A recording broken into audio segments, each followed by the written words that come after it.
Further more जो अभी तक जो पीपल पार्टी का कंसर्न है वो ये कह रहे हैं that the draft also envisaged returning the subjects of education and population planning to the federation and ending the deadlock over appointment of the election commission of Pakistan.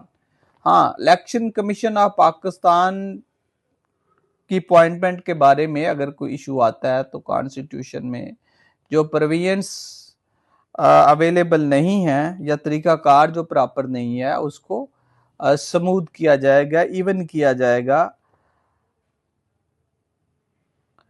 आगे further इसमें मौकफ ये है कि about the proposed amendment which was why he had called the CEC meeting if he had no objection. सवाल तो ये है कि खबर लिखता है कि अगर पीपल पार्टी को कोई एतराज नहीं है तो फिर ये मीटिंग क्यों कॉल कर रहा है। इसे पीपल पार्टी को इस पे ऑब्जेक्शन डेफिनेट है और ऑब्जेक्शन करेगी।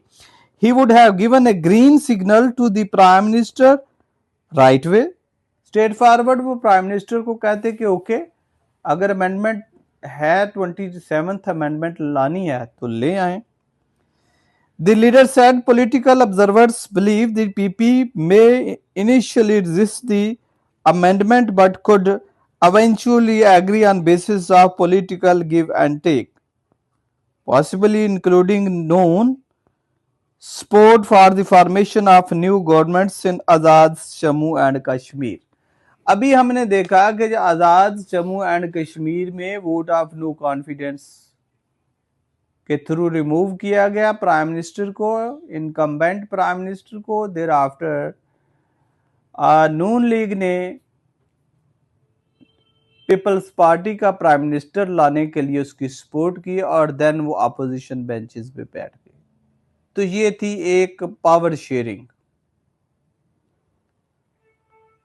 आगे अगर देखा जाए तो मिनिस्टर्स इस वक्त जो गवर्नमेंट है वो उसका क्या स्टांस है, क्या क्लियरली गवर्नमेंट चाहती है अमेंडमेंट इस तरह की या वो चाहती है कि इसमें कुछ चेंज लाया जाए। As a 2/3 majority is necessary. अब ये एहसन इकबाल साहब कह रहे हैं कि इसके लिए 2/3 मेजॉरिटी जो है जरूरी है। डेफिनेटली ये तो है। Is necessary political parties must sit together, is said referring to the Prime Minister's recent meeting with the PPP leadership. PM's Prime Minister Aid Rana Sanaullah revealed that the government has been consulting its coalition partners on the proposed 27th amendment for the past 3 to 4 months. अब ये issue आज का नहीं है, इससे बहुत पुराना है। पहले भी हमने कहा कि एक खबर आई थी बाकायदा तौर पर अखबार पे और इसी अखबार पे हम अंडर डिस्कशन भी हुई। In this rollback of 18th amendment, the announcement of plan to undertake a major restructuring of Pakistan judicial, financial, administrative system has raised concern across the political spectrum. Although the ruling coalition had been the talk over the proposed amendment for some time. अब ये सारी task जो है या 3-4 माह पहले जो issue highlight हुआ, जैसे कि हमने इस पे खबर भी पढ़ी और बताई भी, तो इसका मतलब है कि गवर्नमेंट भी कहीं ना कहीं स्मूथली इस अमेंडमेंट के साथ नहीं है, जो कि particularly speak about article 243 of constitution 1973। X post of Bilawal Bhutto Zardari अब ये on Monday came as a bolt out of the blue for many. अब अगेन यहां में ये भी लग रहा है कि bolt out of the blue, यानी शॉकिंग है जो।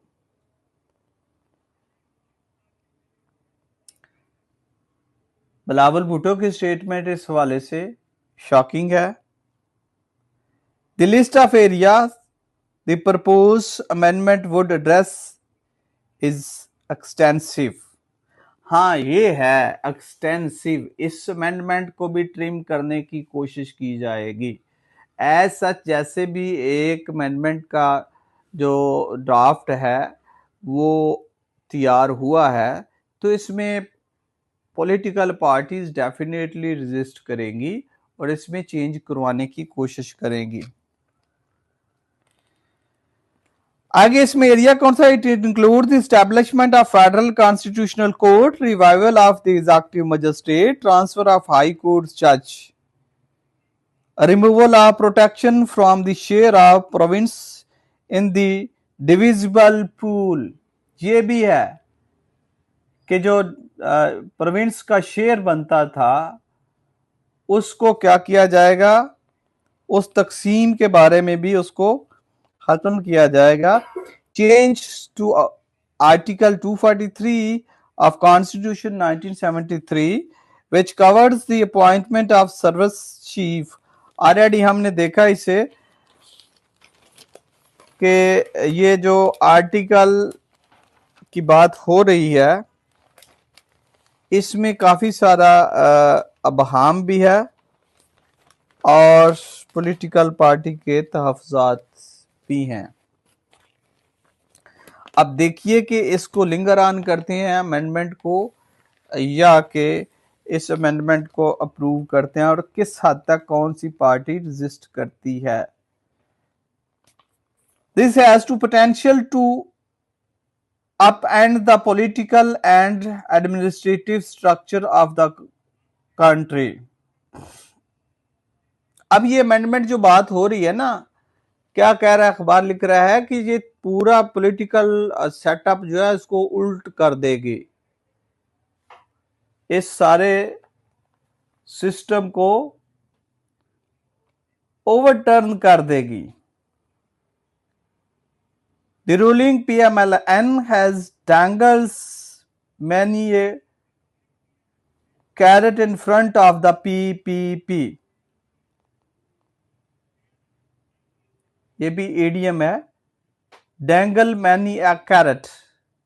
इसका मतलब होता है कि किसी को इंसेंटिव देना या रिवार्ड देना या ऑफर करना।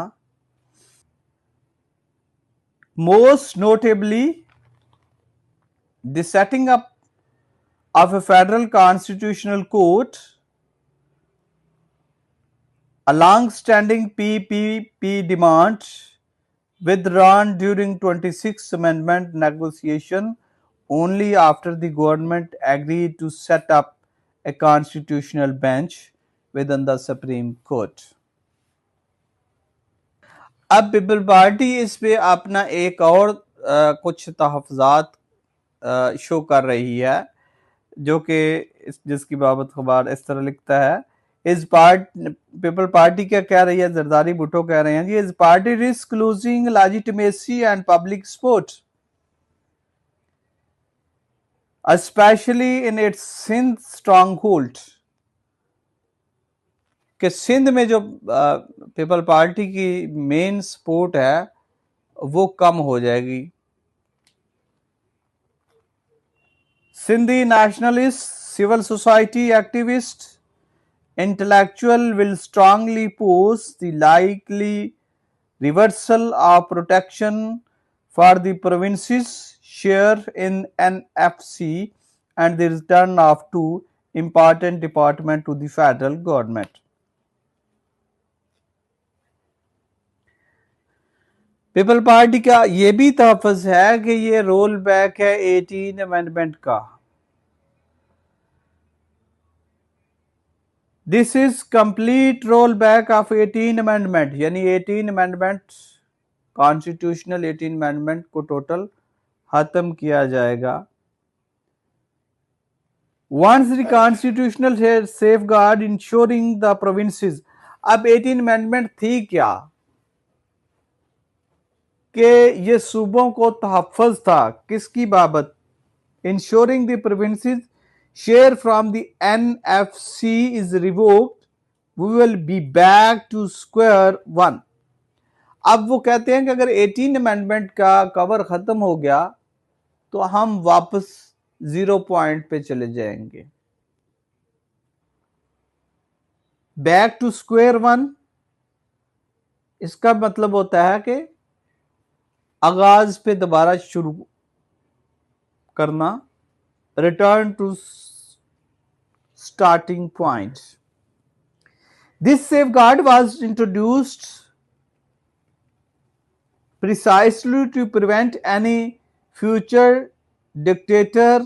पहली बात तो ये कि 18 अमेंडमेंट की ये था कि कोई फ्यूचर डिक्टेटर जो है कोई ऐसा डिस्क्रिमिनेटरी एक्ट ना करे सूबों के साथ, जो उनका ड्यू शेयर बनता है उनको वो दे। और दूसरी बात ये थी, और even a democratic governance from arbitrary cutting the provincial share, और किसी जमहूरी हुकूमत को भी ये कोई अख्तियार नहीं था कि वो अपनी मन मर्जी करते हुए आर्बिट्रेरी जो है वो सूबों का शेयर जो है वो ख़त्म करे। मेन जितनी भी अमेंडमेंट्स 27th कॉन्स्टिट्यूशनल अमेंडमेंट में फीचर्स यहाँ हाईलाइट हुए हैं, कॉन्स्टिट्यूशनल कोड से लेके 18 अमेंडमेंट से लेके और फर्दर जजेस की ट्रांसफ़र से लेके, ये सारे ही पीपल पार्टी के तहफ़्फ़ुज़ात हैं। PTI तो डेफिनेटली खुल के इस अमेंडमेंट की मुखालफत करेगी और कर रही है। अभी तक फर्दर इसमें जो डेवलपमेंट आएगी हम उसके साथ चलेंगे, देखेंगे, बिकॉज़ कि ये सारी चीज़ें जो हैं अभी तक जो अनवील हुई हैं, जो अभी तक ओपन हुई हैं, उनमें ये फीचर हैं। एक्चुअल ड्राफ्ट जो है वो अभी तक किसी के पास नहीं है और ना ही शेयर हुआ है। जो मेन इसमें हाईलाइट किया गया है वो है